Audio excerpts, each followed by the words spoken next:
For today's vlog mga kabady ay mayroon naman tayong panibagong YouTube channel na re-review o i-feature walang iba kundi ang YouTube channel ng Amazing C. Itong Amazing C ay meron sila mahigit 565,000 subscribers. Dito sa video ito mga kabady ay ating alamin kung magkano na nga ba yung kanilang estimated YouTube sahod. Disclaimer, lahat na makikita yung amount dito o yung mababanggit kong amount dito ay pawang estimated po lamang gamit ang Social Blade. Ang Social Blade ay isang public website na kahit sino ay pwedeng tumingin dito at maaari nyo rin makita ang lahat ng mga estimated YouTube sahod ng mga vloggers or content creator.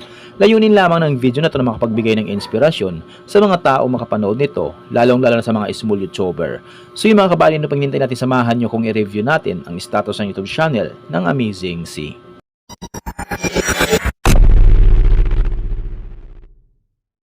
So yun mga kabady, dito tayo ngayon sa official YouTube channel ng Amazing C dito sa Social Blade.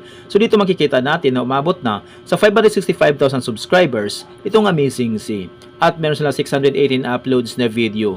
Total na kanilang video views umabot na sa 200 million. Ginawa yung kanilang YouTube channel noong April 19, 2020. Total grade C+. Social Blade rank ay pang 270,651. Subscriber rank ay pang 1,761. Video views rank ay pang 163,609. Country rank ay pang 564 na sila dito sa Pilipinas bilang isang vlogger. In the last 30 days nakakuha ng 2,000 subscribers itong Amazing C at umabot sa 2.7 million video views in the last 30 days yung kanilang nakuha. So mga kabady, dito naman tayo ngayon sa YouTube stats summary ng Amazing C. Dito natin makikita yung mga nadagdag nilang subscribers, video views at yung kanilang estimated earnings. Pero ititingnan natin dito mga kabady ay yung kanilang daily average at weekly average.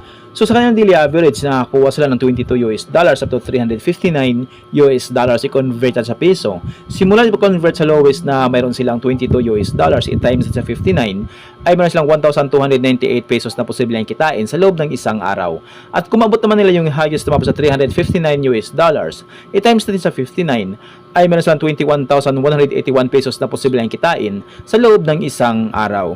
So yun mga kabady, dito naman tayo ngayon sa kanilang weekly average. So sa kanilang weekly average nakakuha sila ng $191 up to $3,000 i-convert sa peso. Simula di pa-convert sa lowest na mayroon silang $191 i-times natin sa 59 ay mayroon silang 11,269 pesos na posibleng kitain sa loob ng isang linggo.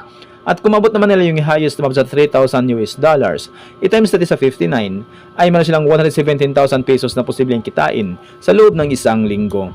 So yung mga kabady, dito naman tayo ngayon sa kanilang estimated monthly earnings. So disclaimer po lamang mga kabady, ang video na ito ay layunin lamang na makapagbigay ng inspirasyon sa mga tao makapanood nito, lalong-lalo sa mga small YouTuber. So dito sa estimated monthly earnings ng Amazing C ay mayroon silang $674 up to $11,000 i-convert sa peso. Simula i-convert sa lowest na mayroon silang $674 i-times sa 59 ay mayroon silang 39,766 pesos na posibleng kitain sa loob ng isang buwan. At kumabot naman nila yung highest na sa $11,000 i-times natin sa 59 ay mayroon silang 649,000 pesos na posibleng kitain sa loob ng isang buwan. Pero maaaring magbabago pa ito mga kabady, depende sa views na makukuha ng Amazing C. So dahil sa mga vloggers or content creator, nakadepende yan sa views, hindi sa dami ng subscribers. At laking tulong din yung mga viewers na hindi nag-skip ng ads. So kapag once na hindi po tayo nag-skip ng ads, medyo nalaki ang YouTube sahod ng mga inidolo nating vlogger. So yung mga kabady, hanggang dito lang yung video natin. So kung mayroon kayong iniidolong vlogger na gusto nyong malaman kailang estimated YouTube sahod, paki-comment lamang sa comment section at gagawa natin ang ganitong klaseng uri ng video. At kung nagustuhan nyo ang video ito mga kabady, huwag nyo po sana kalimutan mag-like, share at mag-subscribe sa munting channel na ito. Once again, this is Kabady Vlog. Peace out.